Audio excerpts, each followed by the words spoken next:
அன்பு இறை மக்களே, இயேசு கிறிஸ்துவின் உயிர்த்தெழுதல் கிறிஸ்தவ நம்பிக்கை வாழ்வின் அடித்தளம்.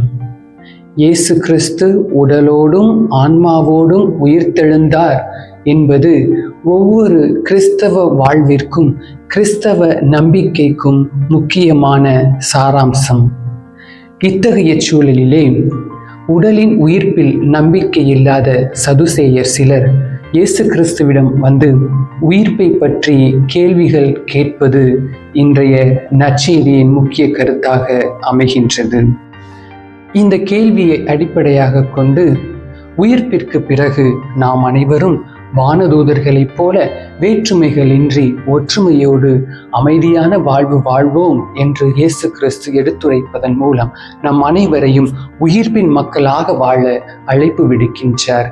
உயிர்ப்பின் மக்கள் பெறக்கூடிய உன்னதமான பரிசு இயேசு கிறிஸ்து வழங்கிய அமைதி என்னும் உயரிய பரிசு.